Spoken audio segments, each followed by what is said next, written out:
you want to be healthier, yet you just don't know what to do? All these shows telling you this and that, but nothing seems to work.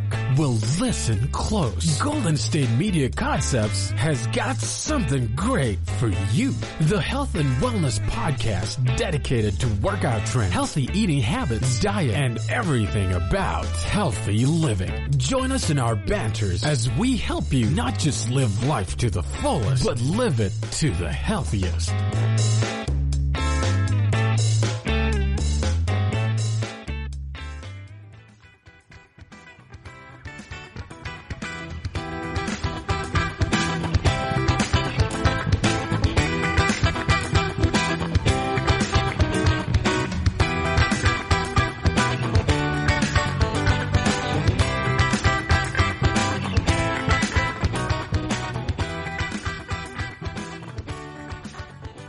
Thank you for tuning in to the GSMC Health and Wellness Podcast, brought to you by the GSMC Podcast Network. I'm your host, Alex. Today, I want to talk to you guys about the intersection of productivity and self-care. So, there are a lot of conflicting feelings and opinions going around right now as to what everyone should be doing in the quarantine/stay-at-home orders and what that time should really look like. So a lot of folks are saying that we need to be productive in order to really take advantage of this time. And other folks are more in the camp of we need to just be performing self-care because it is a stressful time. So today, I'm going to talk to you guys about both of these concepts and how they interplay with each other. So right now, we are all stressed, you guys. Even before COVID-19 became such a big issue for everyone, we were all already stressed out. Let's be honest. When's the last time you took a vacation? And I mean one in which you did not work. I don't mean like you took time off of work and went to a conference, or you took time off work but still did performance reviews over the phone, or checked your email, or did those spreadsheets. I mean a full vacation. For a lot of us, it's possibly even been years. And it's really important to keep that in mind because stress, as we've discussed before, can make you more vulnerable with your immune system. So there was a survey conducted by Everyday Health a while back, and they found that approximately 1/3 of people visited a doctor with something stress-related, and 57% of the folks surveyed admitted they're paralyzed by stress. That's quite a bit, you guys. So I want to really check the numbers on that, though, and see what the statistics truly look like for it, because that part really matters. So the demographics of this study included 6,700 Americans nationwide from age 18 to 64, and they had a lot of different demographic groups, gender, and health conditions to really see the intersections in how we cope with stress right now. So that's a really good sample size. We've discussed that before, how you want a minimum of 30 people or 30 sets of data. And in this case, they had 6,700 Americans nationwide. So that's a pretty good sample at that point. So that's a lot of people who were stressed, you guys. 57% admitted that they are paralyzed by stress.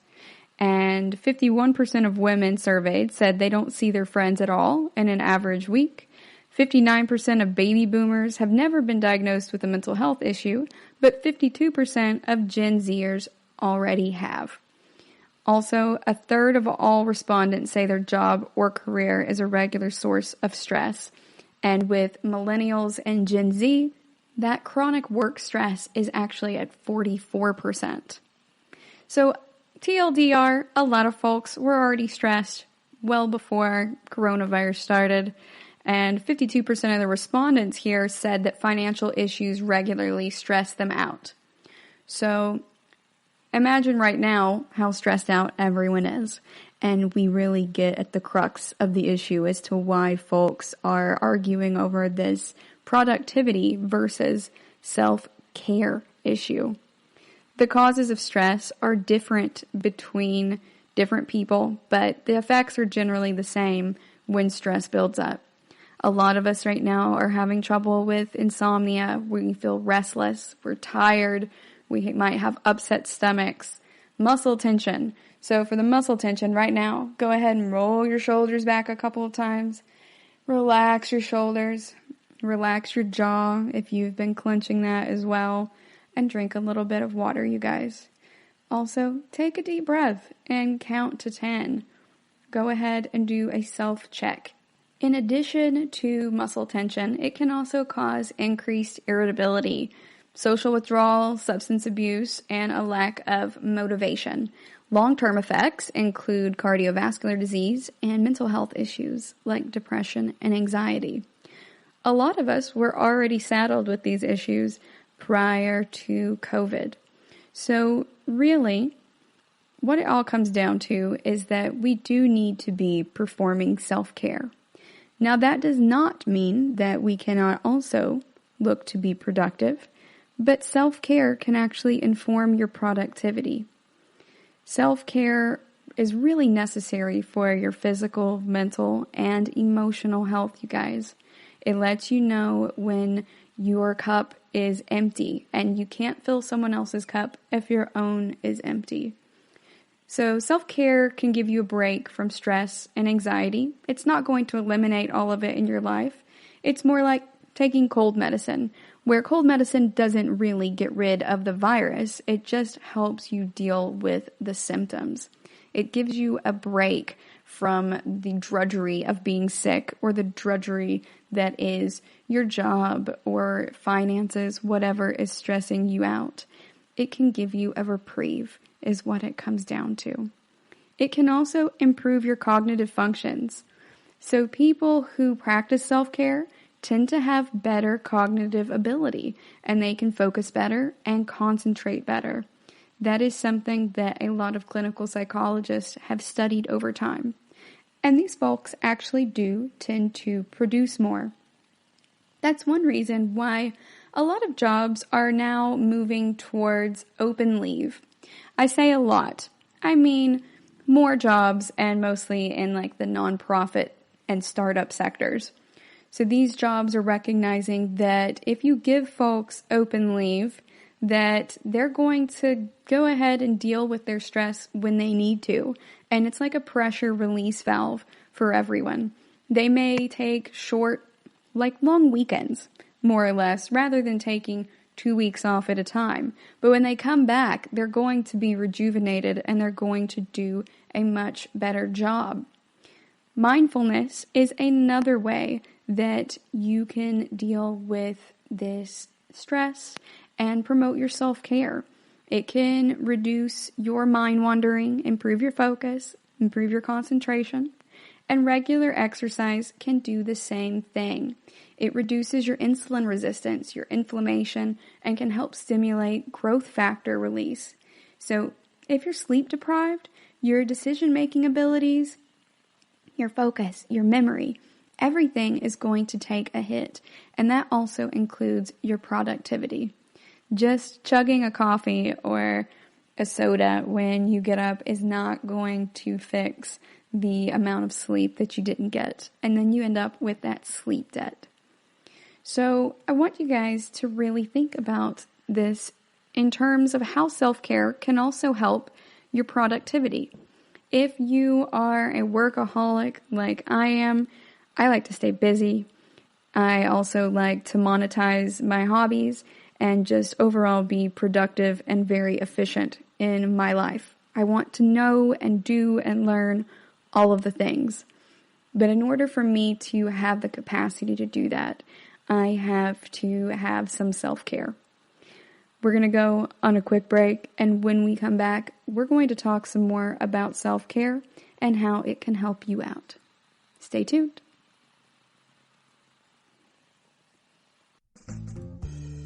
Are you looking to learn more about the latest trends from the fitness world?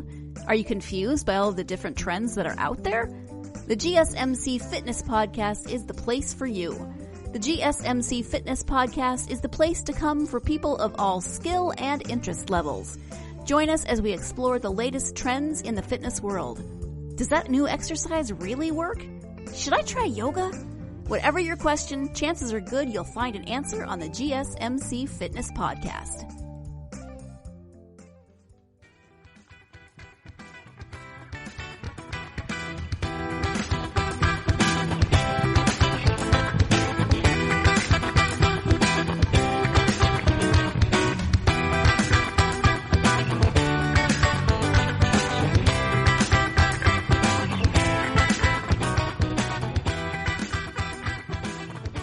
Welcome back.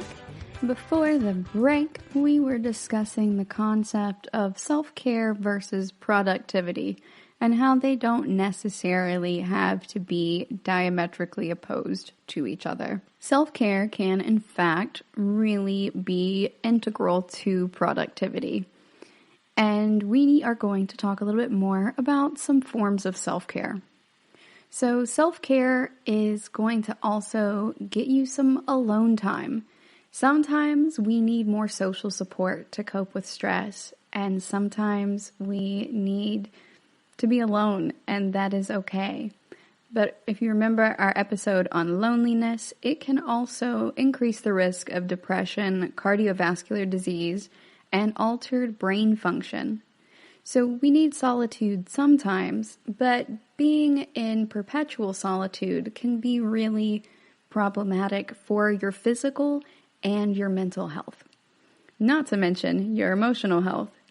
So make sure you guys are checking on your friends right now, including even your introvert friends, but especially your extrovert friends, especially the ones who are single. They are probably having a really hard time right now, because we're getting a lot of solitude collectively in these stay-at-home orders. But on the other hand, science shows that having alone time can spark your creativity. It can enhance your mental strength and empathy as well as your productivity, because it's really giving you the time and space to reflect and process through your thoughts, ideas, and problems, and really know yourself. So it's hard to know what you want or need if you're always listening to what others want and need. Now that said, a lot of folks are in this social distancing era with other people and with their families right now. So it's also important for you guys to be able to take some alone time for yourselves. And I know, parents, that is easier said than done. But if you do have another parent around or another responsible family member who can just watch the kids in the other room for a little bit, even if you're just going and reading for 20 minutes or just sitting in the quiet for 20 minutes with some headphones on or something, or taking a nice bath, you need to set aside some time for you. And your munchkins very well may need some them time. We talked about that in a previous episode as well, in respecting the little people's time and making sure that your munchkins are able to get some alone time too, within, of course, safe parameters, but they do also need it. It's also a lot easier when you're alone to feel grateful, to really practice your gratitude and even get into a meditative state. And those are both really great ways to reduce your stress and help you with your productivity and motivation. Self-care also allows you to give more to others. So parents and caregivers in general, again, I'm talking to you. So I know that you have a lot of responsibilities to the little ones in front of you, but you also owe it to them as much as you owe it to yourself to give yourself some self-care. And if you want to do face masks and paint your fingernails with your munchkin, that can also be a form of self-care. You can do things with them that are also considered to be self-care. It doesn't necessitate alone time per se, just something that you enjoy. So when your cup is full, you're able to give to others. And I tell that to my friends who are moms whenever we are talking and they're like, I'm just stressed. I'm like, do you want me to take the kids for a while? I will sit here and watch the kids. We will go ride bikes or play outside, or when we're not social distancing, go to a water park or something, and we'll have a grand old time, and you can just sit here in the quiet and not have to clean your house or anything, or go out and have dinner with your partner without having to worry about the kids climbing all over you. Stuff like that. Make sure that you are helping out your friends, you guys, who do have kids. And it's really helpful, parents, to frame it that way for you guys sometimes. I know my mom, when I was growing up, would always put us first. She would put our needs above her needs. And so if someone was going to go without, she would always designate herself for that. But you also owe it to yourself as a parent and to the kids as a parent to make sure that your cup is full. And if you frame it that way, if that's how you need to look at it in order to get you some self-care, that's totally valid.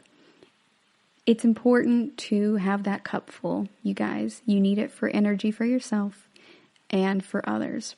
After all, when our cups are empty, we also get frustrated and we get irritable, and that's no fun for the munchkins or for you. And it's also not good for your overall health. You want to be around a long time for them, right? So we have to take care of ourselves in even the smallest ways. Getting self-care into your schedule can be really hard, though. So that's something that I am working on myself right now. I wear a lot of hats. I do a lot of podcasting and streaming, and also work with a nonprofit, and I also teach English online. So there's a lot going on in my life. Even if I am doing all of these things from home, sometimes I forget to eat, and that's not good. So I've started keeping a calendar with all of these things integrated to keep me on a schedule and to keep me doing what I need to be doing. So I'm making time for exercise and making time for eating even, and also making time to do a face mask. I love face masks. So doing that or reading or playing music is self-care for me. Making abstract art is self-care for me. But also, cooking can sometimes be self-care too. I enjoy making caramel even when it's come out really sideways. And that is something that makes my day better overall because I like to use it in my coffee. So I will make a really loose caramel sauce and make my own caramel macchiatos at home, especially since we're not supposed to be leaving the house to go to Starbucks and such right now, you guys. So all around, that is an act of self-care for me. Just because others view it as a chore does not necessarily mean that it has to be a chore for you. It can very well be self-care for you if that's what you enjoy. Even if that is folding laundry or doing the dishes, or if you are like Monica from Friends and you just love cleaning things, that's okay too. Go ahead and Marie Kondo your house, you guys. Go ahead and use the KonMari method and tidy up if that is something that makes you happy. This is also going to help get you into a routine. Routines are very important when you are in the home all the time. So I really recommend working on those. If you're going to sleep in, try not to make it a habit. It's really easy to give yourself permission to do those things and give yourself permission to quit.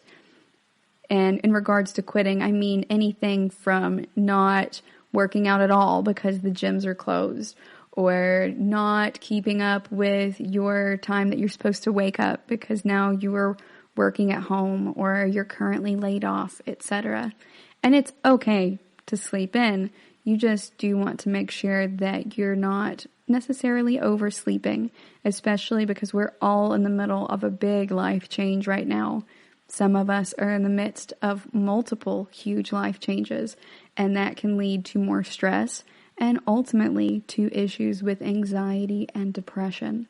So watch out for that for yourself, and keeping a routine is one of those things that really helps. If you already have anxiety and depression, like I do, then that is something that helps me to recover if I've had a relapse or any other issues. So having kind of a schedule, or at least a routine. You don't necessarily have to do all of the things all the time. Don't beat yourself up for not getting all the things done. But having a general routine can be quite helpful for you. Even if that routine is you lay in bed for the first hour, you wake up in the morning listening to podcasts. I like to listen to the TED Talk podcasts in the morning. They're bite-sized, anywhere from about 7 minutes to 15 generally, and I can listen to one or more of those.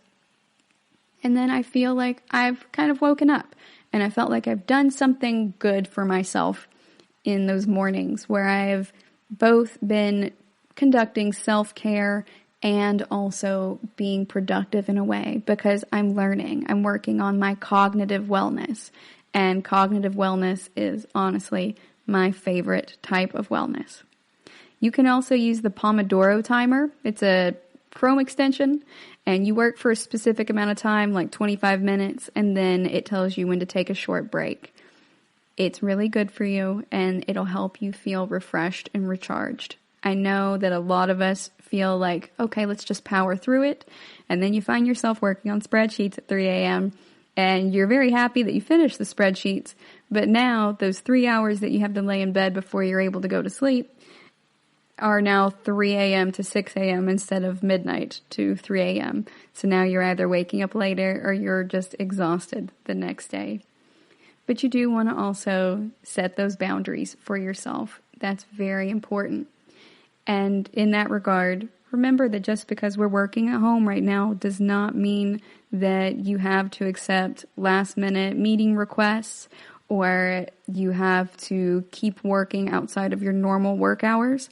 It can be really tempting sometimes, but be mindful of that, because that can lead to new habits, and in the creation of new habits, also an interruption in your routine. And not all new habits are necessarily good habits. So make sure you're making time for you and for the people in your life who are important to you. Self-care doesn't have to be time-consuming or expensive, but it will help you to stay healthy and to not feel overwhelmed. It's not selfish to perform self-care. It helps you be more available for others as well. We're going to go on another break, and when we come back, we are going to talk about some ways that self-care can really be the secret to productivity. Stay tuned. Tired of searching the vast jungle of podcasts? Now listen close and hear this out. There's a podcast network that covers just about everything that you've been searching. Hey! The Golden State Media Concepts Podcast Network is here. Nothing less than a podcast bliss with endless hours of podcast coverage.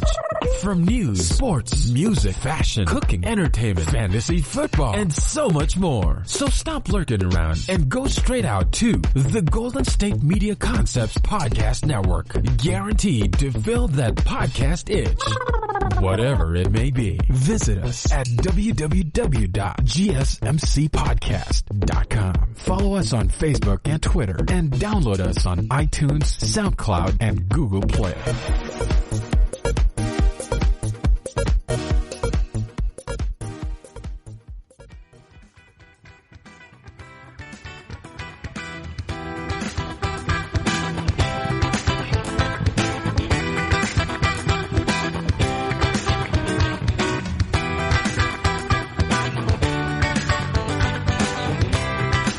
Welcome back.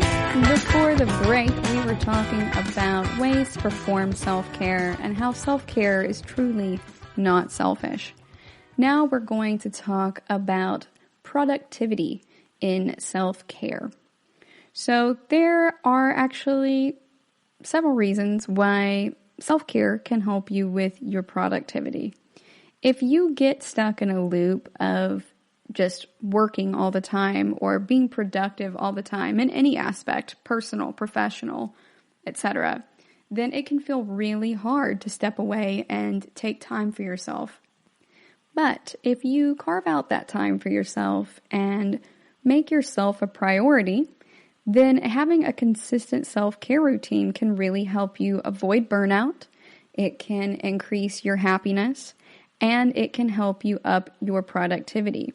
You will get more out of the time that you spend at work if you are actually performing self-care at home. There are practices that can directly impact your productivity, and you can also perform self-care without having to give up being someone who really cares about productivity.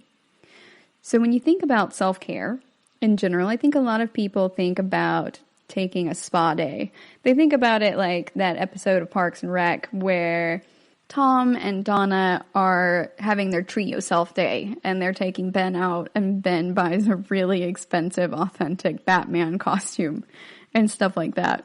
You don't have to spend a lot of money on it or be extravagant or really even revel in leisure in order for it to be considered self-care.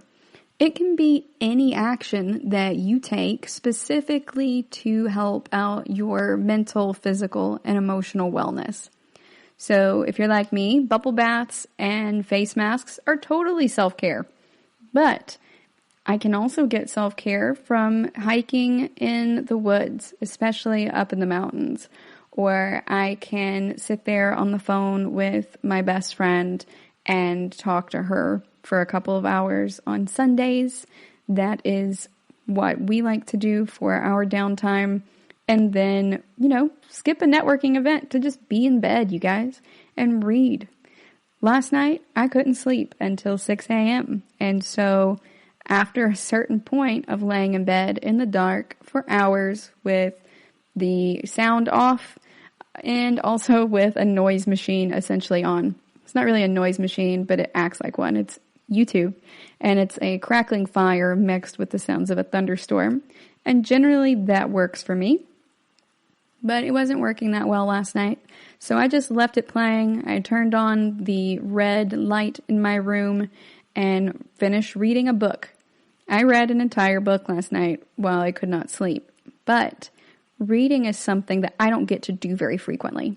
So in sitting there or laying there rather, snuggling with the cat and reading this book, it really was self-care to me. At one point, I did start getting sleepy, but I only had 10 pages left, so I went ahead and sped through the rest of it to finish that book, because that's an act of self-care.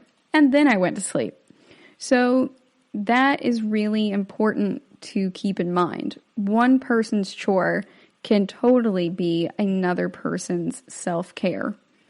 And really at the core of self-care is fostering a relationship and connection with yourself. It's giving yourself what you need to be your happiest self, your highest self, and that can actually make you more productive. I also want you to think about it in the context for what you would want for the people that you love. So you would want them to be their happiest selves, right? You don't necessarily care how productive most of the people in your life are. The people that you care about. I'm not talking about Ted down in accounting. I'm talking about the people in your life who you're close to. And you want them to be happy. They want you to be happy too. It's very similar to the concept of whenever I say something that's not so nice about myself, my best friend goes, "Hey, don't talk about my friend like that." And I say the same thing back to her. And it helps us to reframe how we are talking to ourselves, how we are viewing ourselves as well. And in that similar manner, you also want yourself to be able to function at your highest and happiest level. People who look after themselves have better cognitive ability. You can concentrate better. You can produce more. But how exactly does that work? Well, let's talk about some ways that you can get more productive with self-care. The first one is just going to be getting enough sleep, you guys. There's a big association between productivity and sleep. And I think that one is super apparent for most of us. We've all gone into work on a day in which we've not gotten much sleep the night before, and we still had to be up super early, and you're just standing in the break room drinking coffee and wanting nothing more than to go back to sleep. And it makes you grumpy. Sometimes you can get nauseous. You can get a headache if you don't have enough sleep. It's not always that severe, but in general, your productivity is still going to suffer for it. So one study that was performed found that workers who reported insomnia or insufficient sleep took 3 times as long on time management throughout the day as workers who reported having good quality sleep. The sleep-deprived workers also had problems with motivation, focus, memory, and decision-making, and that was self-reported. It's not just your ability to concentrate or feel motivated, but also your ability to retrieve information. It messes with your actual memory and your sense of information retrieval. There's also a correlation between excessive alcohol abuse and not getting enough sleep. It produces the same type of problem in your prefrontal cortex. So if you start to have poor sleep, it's pretty much very similar to being drunk. And if that's not enough evidence for you, they also did a metadata study and found that you're 12% more likely to die early if you're not getting enough good quality sleep. And if you want to increase your productivity, just sleep some more. If you're having trouble getting enough sleep, I recommend having a bedtime routine. That's something I've been working on lately. So I've been trying to take a hot bath with Epsom salt and bath oils. That helps my body out quite a bit. It relaxes my muscles, helps me reduce tension from the day. I can read in the bathtub as well to perform that self-care. And then I go back into my room. And I make sure before I go into the bath that I turn out the regular lights in my room and I just have that red one on. So I don't have that cast of that bright blue light. And the red one makes me feel like I am essentially laying there with my eyes closed already. So it's like when you're laying in bed and your eyes are closed and the light's on and you just see, the red of your eyelids at that point from the capillaries and the flesh that is there. And that helps me out. That's really been pretty helpful for me so far. I'm still working on getting back into a regular routine because my medication right now, going back on it, has been problematic for me. It's kept me up a little bit. It's a known side effect of the medication. But now that I'm back tapered up to my regular dosage, it should hopefully go away within a week or 2. So having that nighttime routine can be helpful. To that end, last night while I couldn't sleep, I also went ahead and put everything on my calendar from all of my jobs so that I can visualize what I'm spending my time on and when I'm spending my time on it. So I am a visual learner. I learn best by seeing and by doing. So I'm finding a routine and a method that works best for me. And that is really what we're going for. So a calendar is not going to be that helpful for everyone. It might be more helpful for you, though, if you learn by seeing. And also just the act of putting everything into that context has been super helpful for me. I can also now look at my schedule at a glance instead of having to rack my brain and go, okay, what am I doing between 3 and 5 p.m. today? Or, I don't have to teach a class until 9 because I'm on Beijing time, but what do I need to do beyond that? So that really helps me to establish more of a routine so I can plan when to go to bed and know when I have to wake up. And I know that that is probably not the experience of a lot of folks, especially y'all who have regular 9-to-5s, but it's a little bit different now that we're all in quarantine together. A lot of my friends are now going, okay, I see how that really impacts you and what it's really like to work from home and to be at home all the time. You don't have that time in your drive back home and such to decompress from the day, and you just turn off the bad screen and turn on the good screen. So you may not even move. There's a really funny short skit that Trevor Noah did recently in which he is sitting on his couch, typing on his computer, and then he goes, okay, great, work's over, and he closes it, and then he scoots over on the couch and then opens it again. It's like, now it's time to play. So you're not getting a lot of difference in your routine. It's a lot of sameness, and sameness can be absolutely obliterating for you in many ways. And I mean that in regards to your mental health in particular. It's like being in a sci-fi episode where everyone is in a time loop, and it's just the tediousness of it really starts to grind at you, like the wind beating down a mountain, essentially, or water dripping on a rock. It's not a lot at the moment, but as time goes on, it can really start to wear away or erode those surfaces. It can start to erode your good mood. It can start to really erode your health and your routine. So having a routine is going to help out your brain to help it know when it needs to settle down and to start releasing melatonin so that you can sleep. Something that really helps is a couple of hours before bed, start really chilling out your brain. Turn off your screens that emit blue light because that can inhibit your brain's ability to create melatonin. And start your evening ablutions. Change into your PJs. If you're a morning shower person, that's cool. Just go ahead and wash your face at night. You're supposed to be washing your face generally twice a day anyway, in the morning and at night. So go ahead and take your makeup off if you're someone who wears makeup. Go ahead and brush out your hair. Just perform those nighttime routines. Don't forget to moisturize, you guys, after you wash your face. Remember, we don't want that skin to be dry or flaky. And then go ahead and dim your lights and maybe read a book in bed. And I highly recommend a physical book where you can physically turn the page and not just a digital book. I do have digital books that I read as well, but I make sure that I turn on the orange light filter on my phone now if I'm going to be reading those at night. And overall, I prefer to sit there and read paperbacks. And I have several paperbacks, depending on what type of mood I'm in, that I can reach for near my bed. So I like to read like 5 books at a time. That's just me. And if I am in the mood to learn something or just get lost in a narrative or really dive into a memoir, then I'm going to pick something different. So I recommend working on that, and it can help you to really establish a nighttime routine. Remember, it's going to take a while for the nighttime routine to go in effect, and consistency is key.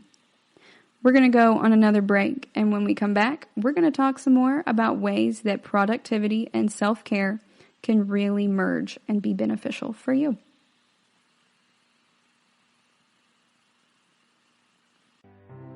The GSMC Life and Happiness Podcast takes you on a journey of exploration. We'll discuss tried and true methods alongside the latest trends of how to best live your life to its fullest and happiest. From psychology to meditation, science to self-help books, the GSMC Life and Happiness Podcast will help you to discover what makes you happy and how you can live life being the best you possible. Download the GSMC Life and Happiness Podcast on iTunes, Stitcher, SoundCloud, Google Play, or anywhere you find podcasts. Just type GSMC in the search bar.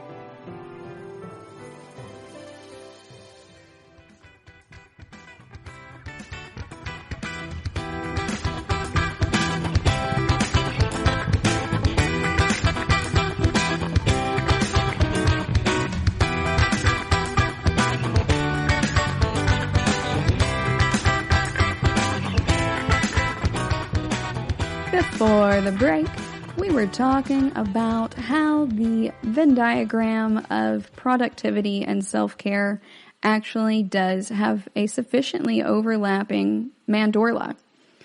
And remember, the mandorla is the middle part of the Venn diagram. Mandorla comes from the Italian word for almond, and so it's that almond shape in the middle. In addition to getting adequate sleep, it's also important to put down your phone at some point to increase your productivity. I know we are living in the future, you guys. It's the future Star Trek promised, where we have a supercomputer in our pockets at all times and access to the wealth of knowledge and entertainment across the globe. But one of the best things you can do for your productivity and your happiness is to put down your phone. They kind of tend to sap your productivity. They have performed some studies over the years and found that the average person gets almost 50 push notifications per day. And every time your phone is lighting up with that Facebook notification or a text, and it takes your attention away from the task you're working on, it can take up to 23 minutes to get back into the zone and refocus. Now that is one reason why I don't have notifications on my phone. And I actually have certain group chats and everything completely hidden so that even text group chats on my phone do not pop up. That means that I have to periodically, intentionally check my phone. But it's something I am doing with intention. It helps remind me to take a break as well, to get up and walk around a little bit. And for me, that is very helpful. Now, I know that for a lot of folks, you're required for your jobs and stuff to keep those push notifications on. But I don't have them on for work. I don't have them on for fun either.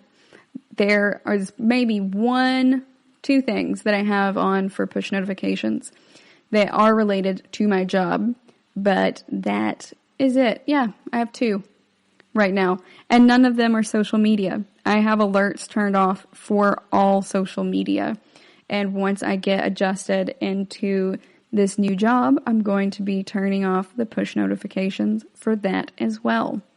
It is an interim tool for me in order to acclimate to new expectations. But once I don't need that anymore, I go ahead and get rid of it.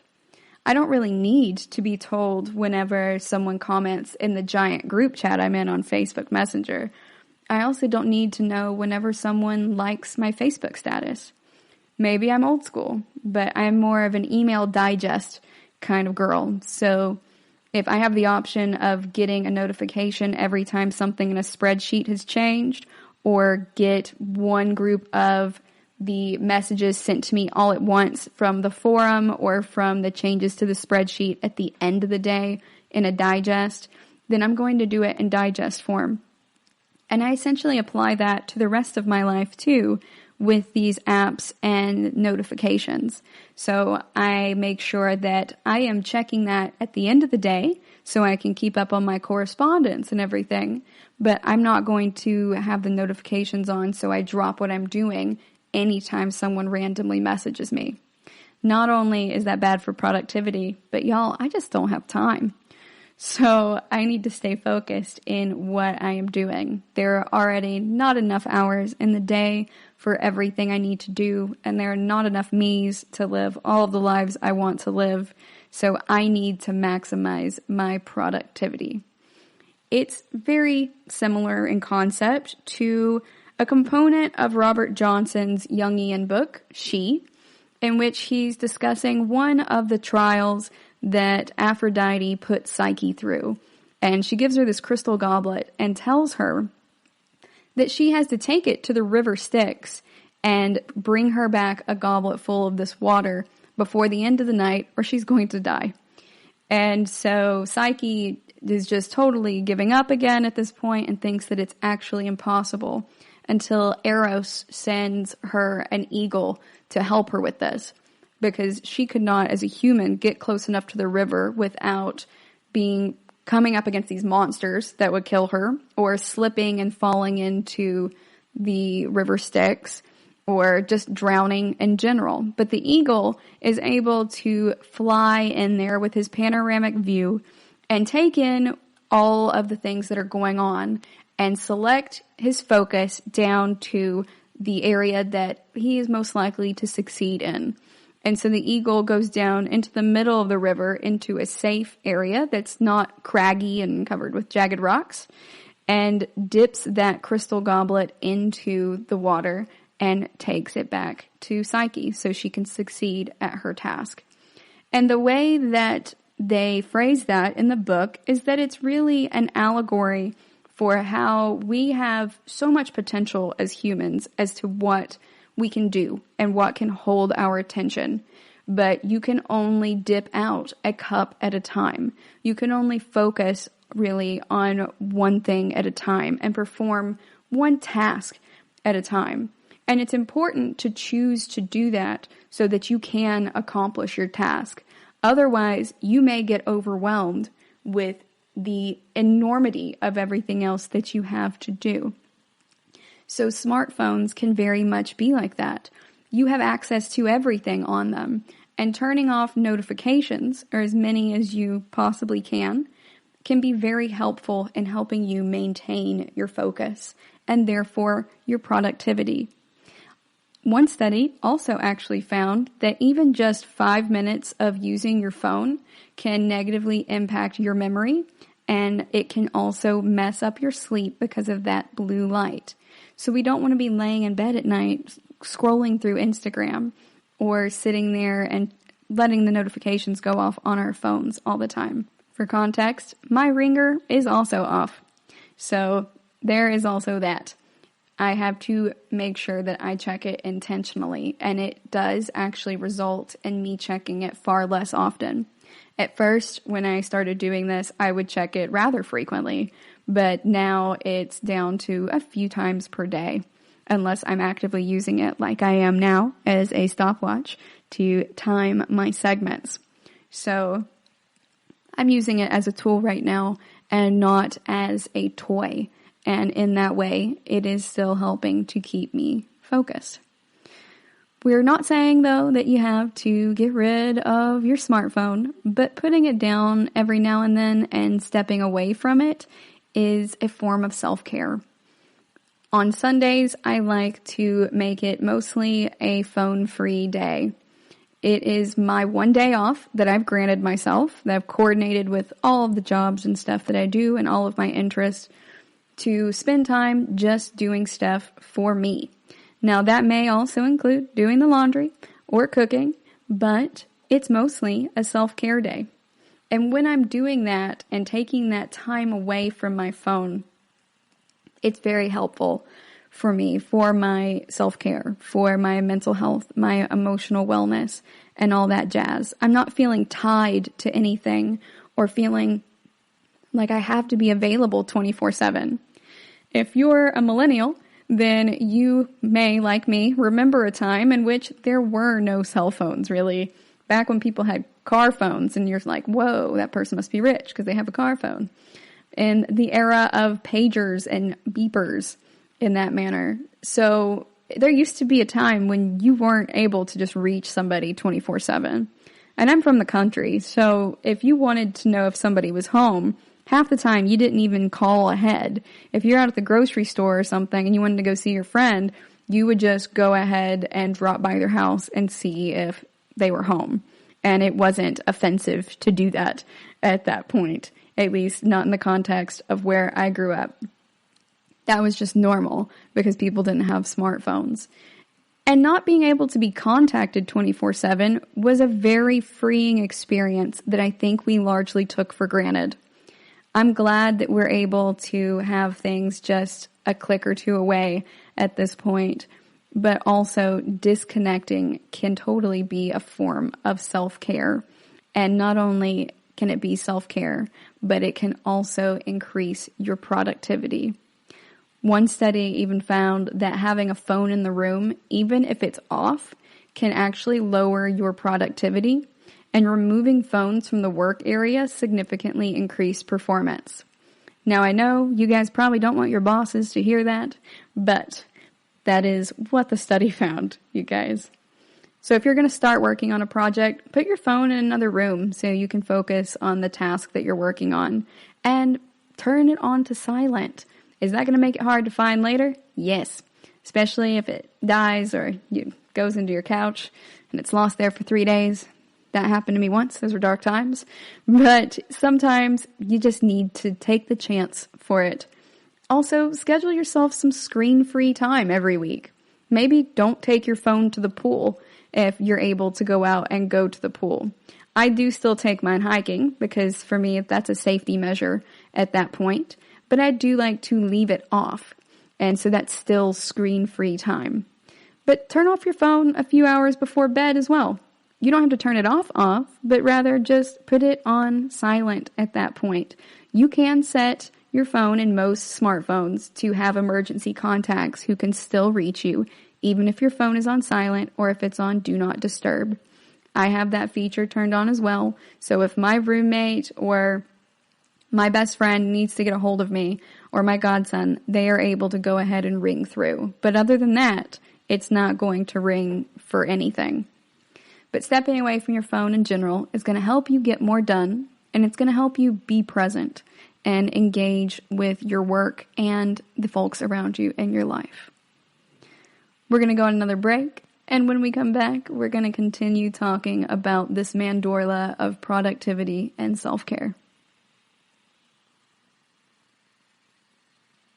Are you tired of the same old news? Are you sick of the seemingly endless political spin and negativity? The GSMC America Still Beautiful podcast is a weekly news podcast covering all the top positive and uplifting news stories. We cover stories that will inspire, uplift, and remind you of the good in the world. Tune into the Golden State Media Concepts America Still Beautiful podcast to get all the great and positive news stories of today. Download the GSMC America Still Beautiful podcast on iTunes, Stitcher, SoundCloud, Google Play, or anywhere you find podcasts. Just type GSMC in the search bar.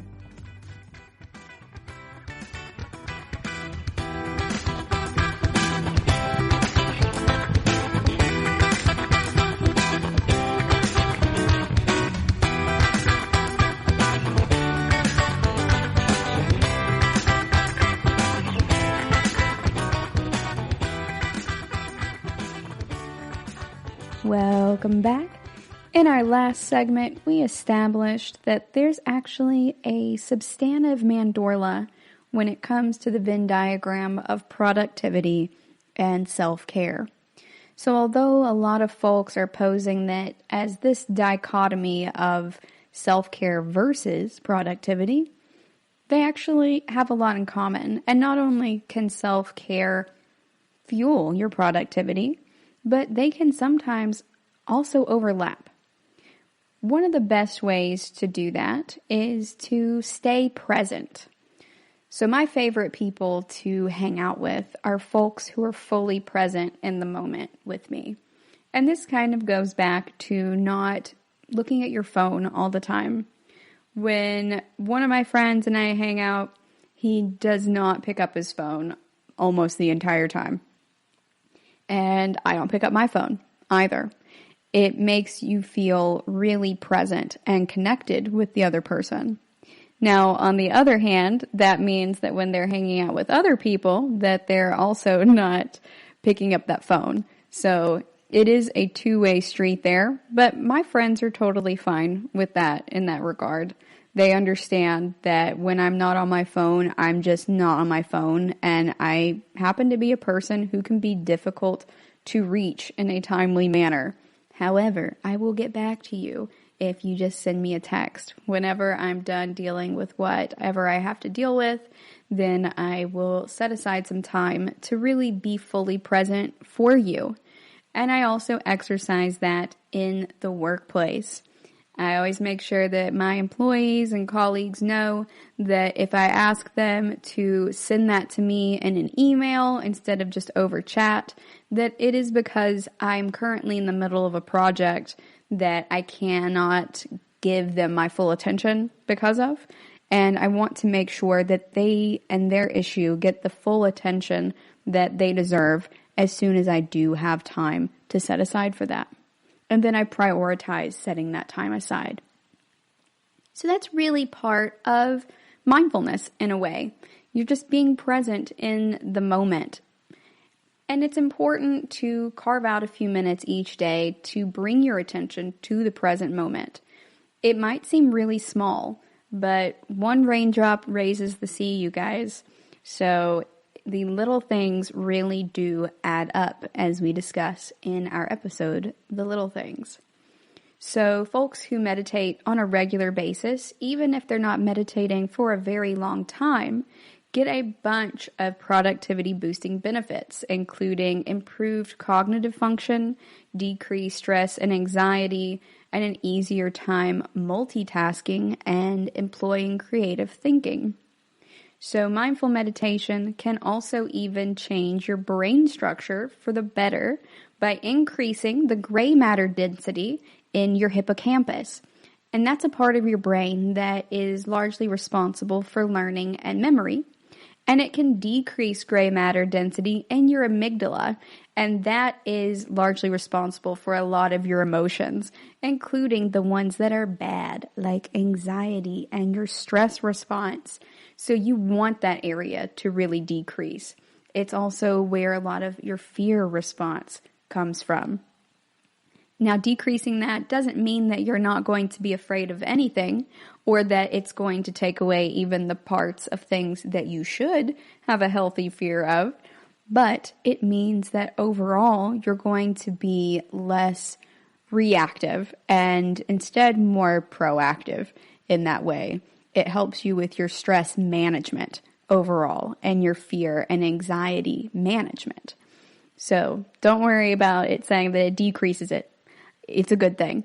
The awesome part about this is that you also only need just 2 weeks of mindful meditation practice in order to improve your cognitive function.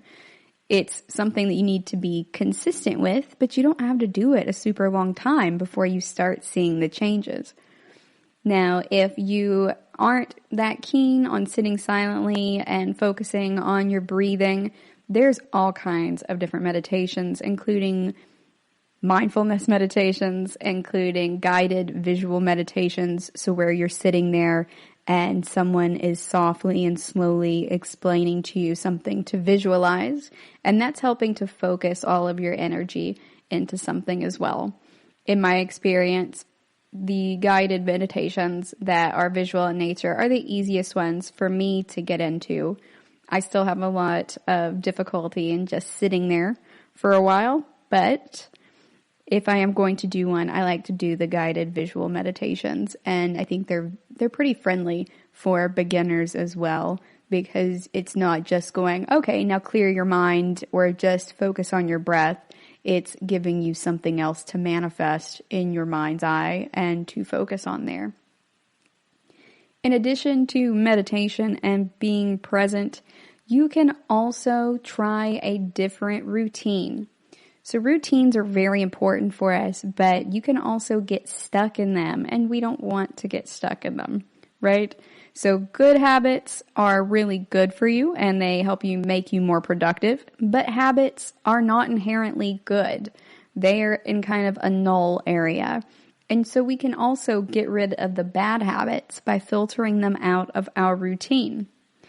And sometimes getting into a new routine can be really helpful in general. It can help get you out of a rut. You want to make sure that you're trying new things as well. Remember that trying new things is very important for your cognitive wellness, as we discussed in a couple of episodes back. So if you are just using that one set of muscles all the time, then it's not really going to continue growing. You're going to plateau, and you're also going to end up being like folks who only work out their arms and never do leg day. You can be shaped like a piece of pizza. And if that's your jam, dude, then go for it. That's your jam. But we're trying to be well-rounded and holistic in our perspective within this podcast.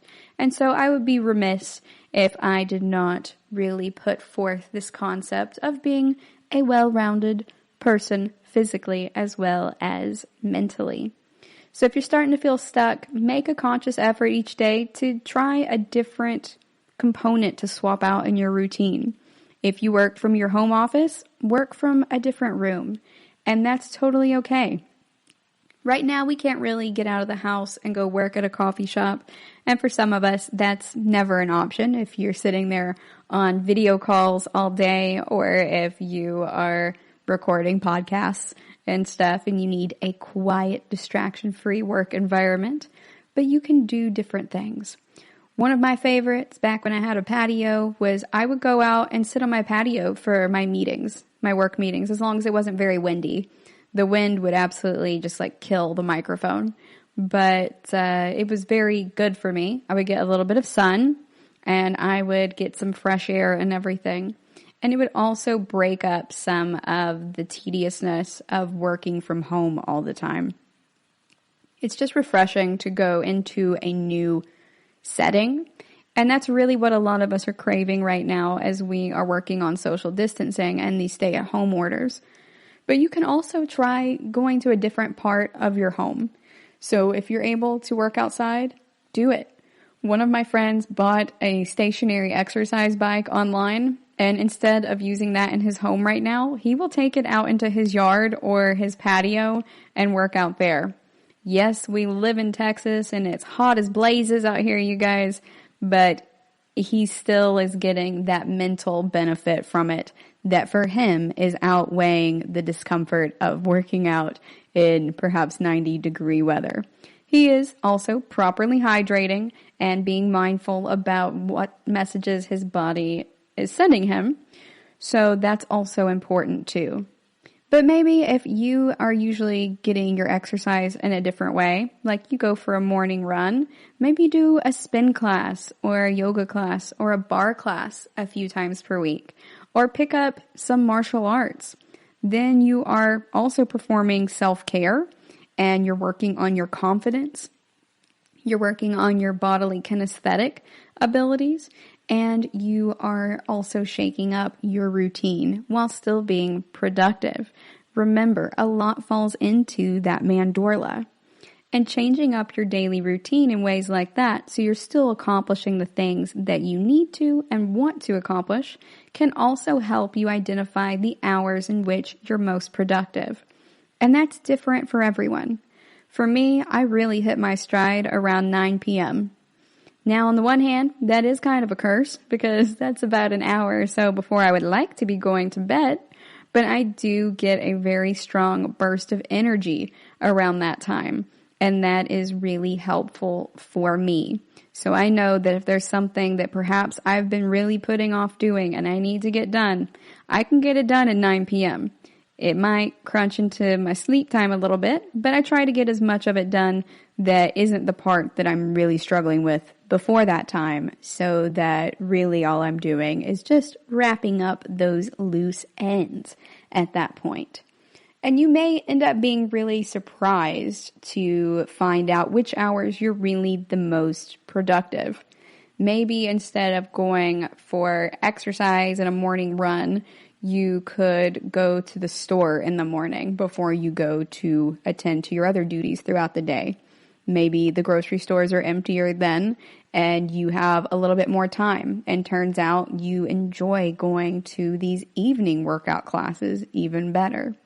You never know. It's just giving yourself some flexibility to discover some new paths for yourself. And if you try it and you hate it, that's okay. That's still knowledge, my friend, and that is just one more thing that you know that you don't like. And that is very much one of my favorite perspectives for life.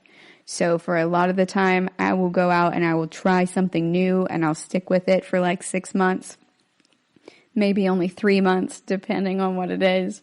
And I'll say if I like it. And if I do like it, then I'll keep doing it. And if I don't like it, I can go, nope, that's not for me. And it's not that I don't think that's for me. It's, okay, I've tried that, and that is something that I know experientially is not for me. And so I can have a real discussion with someone about it.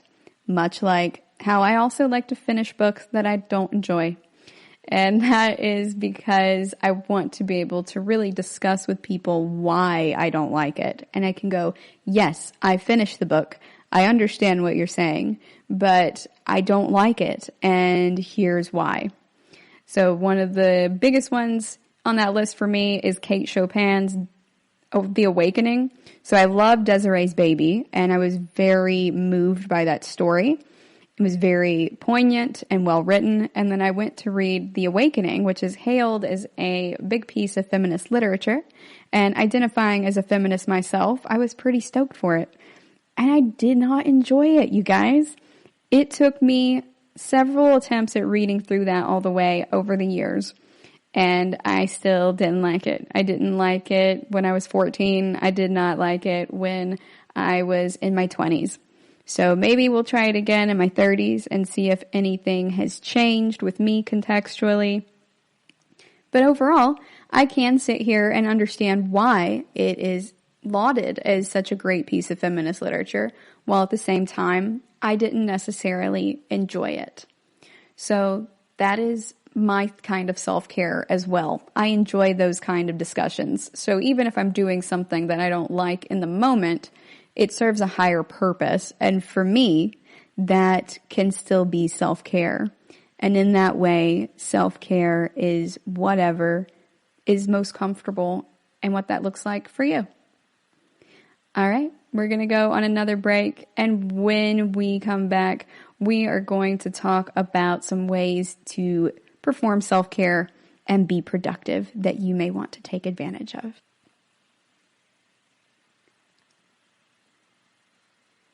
GSMC Beauty Tips Podcast gives you advice on everything from hair to fashion to skincare products. We'll talk about the latest trends in makeup, hairstyles, and anti-aging remedies. And we'll cover all of the newest fashion trends. If you have an interest in or questions about the beauty trends that might work best for you, the Golden State Media Concepts Beauty Tips Podcast has got you covered. Download the GSMC Beauty Tips Podcast on iTunes, Stitcher, SoundCloud, Google Play, or anywhere you find podcasts. Just type GSMC in the search bar.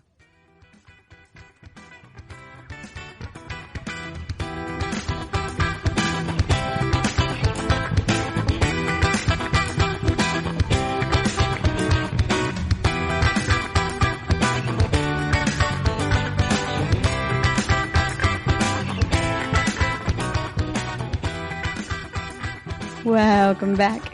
Before the break, we were talking about the mandorla of self-care and productivity and how it can really help you out by just shaking up your routine.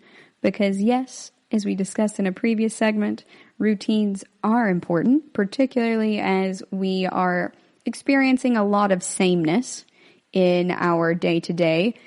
Although at the same time, we're all going through a very different experience for our lives that's kind of jarring, as many of us are staying home right now. And even those of us who were already primarily working from home may now have other folks working from home within the home with us, and that can be its own source of a pain point. So, in that regard, we're now going to talk about some things you can do that can be both self-care and productivity that you may want to adopt. So, we already talked about how exercise can also be self-care, but you can also listen to podcasts and audiobooks. So, I love a good audiobook. I would almost rather always read the book myself rather than hear it, but if I am too busy to do that, or say I'm doing more self-care, like I'm standing here and I'm painting at my easel, I can definitely listen to my audiobook or a podcast while I am going ahead and performing other self-care. So I can be working on my cognitive wellness and cognitive care while I'm also working on my emotional expression care. And you can listen to podcasts and audiobooks pretty much anywhere and anytime. You can listen to them while you are in the bathtub. I like to watch learning videos in the bathtub. So I will take a hot bath, I will prop my computer up on a chair and sit there and soak in that warm water and Epsom salts while I learn about finance or while I learn about music theory, whatever it is that I've chosen for my learning subject for that time. So I do a couple of those each month, and it's really a little bit more than a month. Usually they're about 6 to 8 weeks, but I pick a couple of them to run concurrently so I can learn some new things. And sometimes I really don't enjoy them. But again, then I know that's a thing I don't enjoy. I've still been productive, and it allows me to hold more conversations with a broader audience of people and also with a broader understanding of things and more of a depth of understanding as well. You can also journal to be productive. And a lot of folks may not think of journaling as being productive, but I actually have found that you can learn a lot about yourself by writing, and you can get a lot off of your chest. So I've spoken about this briefly in some other episodes about the concept of gratitude journaling and also what I call my shadow journaling. And so the gratitude journaling is an act of mindfulness for me. And the shadow journaling is part of learning more about myself. Because a lot of times when you sit down to get things off of your chest and write them out, then you find that it's really not the initial thing that you sat down to write about that is truly causing you the most distress. The thing that you may have started to write about can very well also be stressing you out, but sometimes you'll find that something else entirely will work its way out. And my rule for that is I don't repress it and I don't say no. It's my shadow journaling, so it's meant to be reaching into those areas of the self that you've repressed, like what Carl Jung and Robert Johnson talk about. And it really helps you to understand yourself even better, in my experience. I've gotten a bit out of the practice of doing it recently, but I am planning to get back into that. I acquired another notebook for it a little bit ago and can start back on it as well. So you can get yourself a pretty notebook if you want. I like leather-bound journals, especially red leather, and I think that they're absolutely gorgeous. It's fun to write in them, they smell amazing, and it's a full self-care experience for me. Similarly, you could do it in a bullet journal form. I do have a bullet journal that I love, and I have all kinds of stuff in it. Just because it's in like a grid format doesn't mean you have to follow it. So some of my pages are grid format for keeping track of things, and other pages are just things to remind myself to consider and to just generally remember. So if I am having trouble one day in how I'm viewing myself and I'm having a rough me day, I can take a look at some of the things I've written in there specifically for those days and go, hey, I feel better about this. Meme collection is also something that I do for that. And I know collecting memes may not sound productive, you guys, but it can be if you're using them for self-care. So I have a meme folder on my computer for whenever I'm having a bad day. That might sound silly, but sometimes I go through them and they're things that make me laugh every time, like Ekimono. So Ekimono was a work of art called Eki Homo, Behold the Man, and it was supposed to be a picture of Jesus.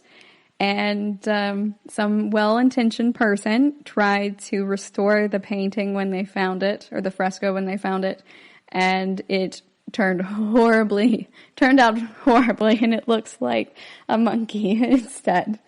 And it cracks me up. It looks like the monkey's hair is standing on end and stuff too. And even though it also looks like a monkey, it's not even a very well rendered monkey. So they called it Ekimono after that, Behold the Monkey. And it makes me laugh every time. I'm trying not to just laugh out loud right now thinking about it. And every time I see it, it makes me laugh. Just like that meme right now with the little baby cheetah. And it says, Mother, I crave crab rangoons. The rangoons, Mother. That always makes me laugh. And so I keep those around so that if I'm having a rough day, I can just open that up and I know it's going to make me laugh every time. Making yourself a playlist for days like that too can be really helpful. I have the Cocteau Twins on mine. I also have Benny and the Jets on it. It's a little all over the place, but it's really for whatever is going to make you happy and give you that pick-me-up. It's productive, but it's also self-care and it's fun. When's the last time you sat down and made a playlist intentionally? rather than just randomly adding things to it as you go through your Spotify.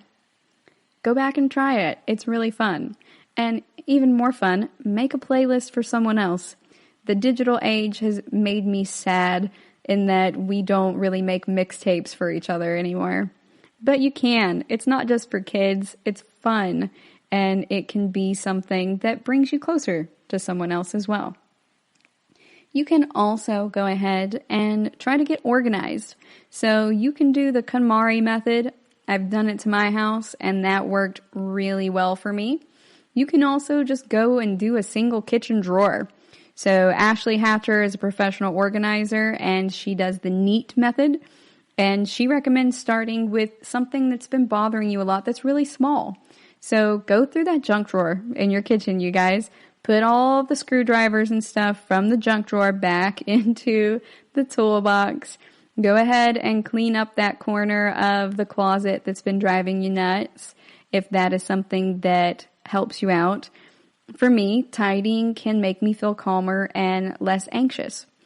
A lot of people actually broadcast themselves doing that on Reddit, and they usually call it cleaning up their depression hoard or cleaning up their depression mess. And even watching someone else do that can make you feel better and can also make you feel more inclined to do that for yourself. You can also try to catch up on a to-do list if you want. Now, if that doesn't feel like self-care for you, that's okay. Just don't do that. But if that is something that can really get you up and moving, it can be productive and relaxing.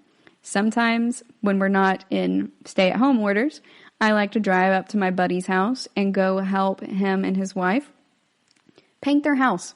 They are remodeling the inside of it. So we do the drywall. We rip up all the flooring and lay absolute new flooring. We cut new floorboards. I learn how to use miter saws and stuff like that. And we replace the toilet. We've done the entire bathroom at this point. And I learn a lot. It keeps my body active and moving.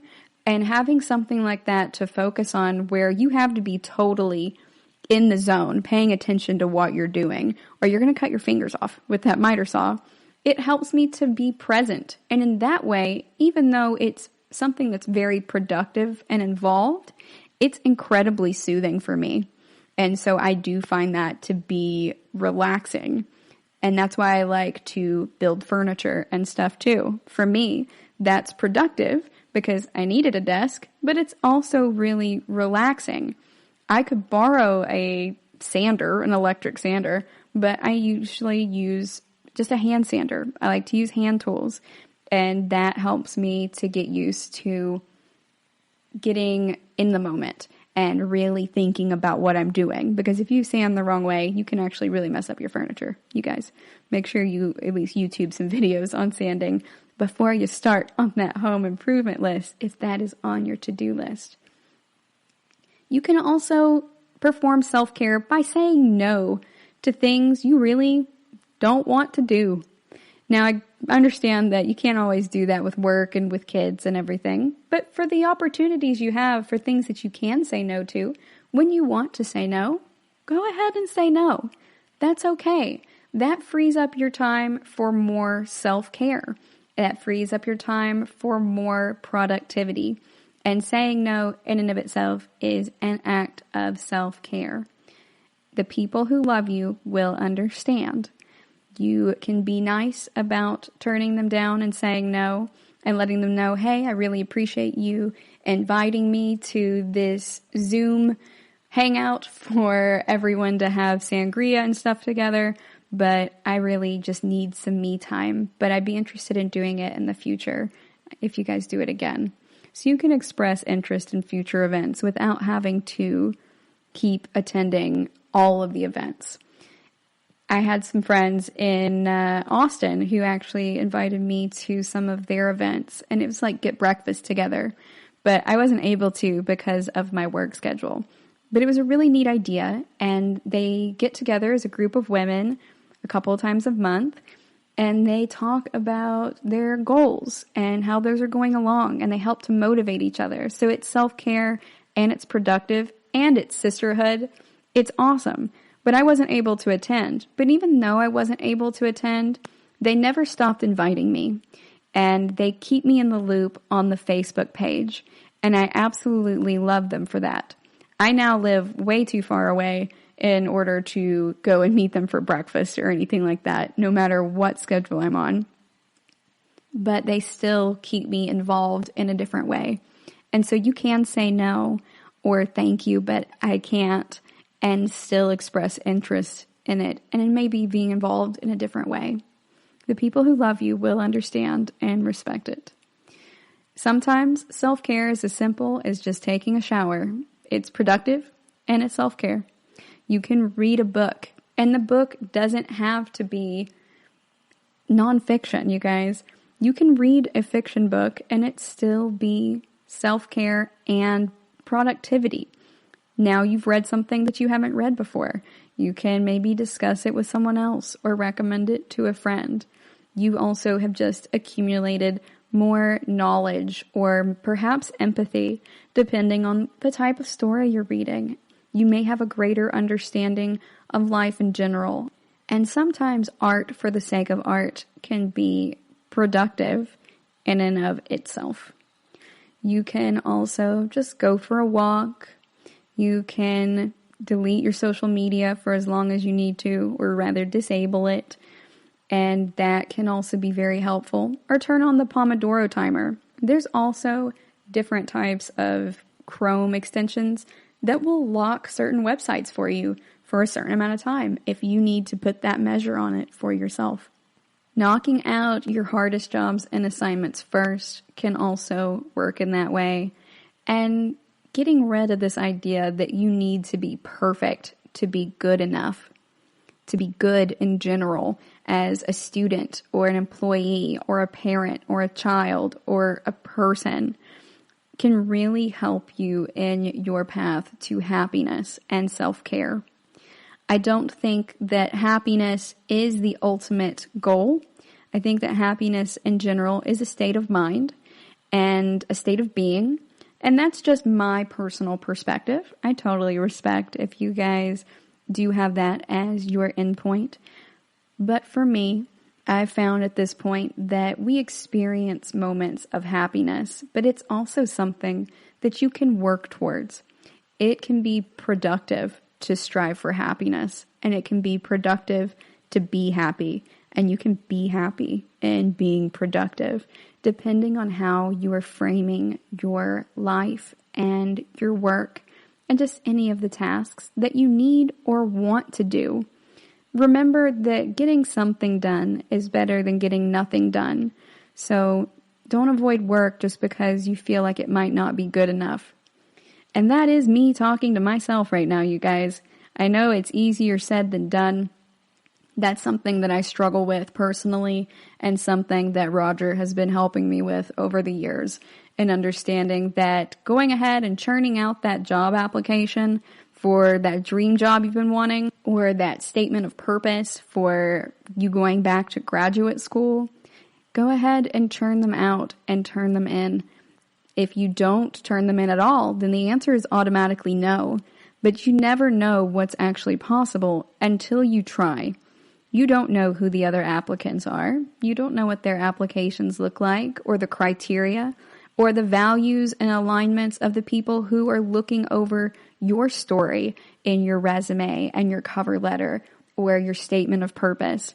You don't know who's on the other side of that submission process in any direction. And so it's important to go ahead and shoot your shot. It's productive and it's self-care. And you never know, you might surprise yourself. Thank you for listening to the GSMC Health and Wellness Podcast, brought to you by the GSMC Podcast Network. I'd like to ask you to subscribe to the show, and writing a nice review always really helps us. Also, if you could please follow us on Facebook, Twitter, and Instagram, I'd appreciate it. Thank you kindly, and have a good night. You've been listening to the Golden State Media Concepts Health and Wellness Podcast, part of the Golden State Media Concepts Podcast Network. You can find this show and others like it at www.gsmcpodcast.com. Download our podcast on iTunes, Stitcher, SoundCloud, and Google Play. Just type in GSMC to find all the shows from the Golden State Media Concepts Podcast Network, from movies to music, from sports to entertainment, and even weird news. You can also follow us on Twitter and on Facebook. Thank you, and we hope you have enjoyed today's program.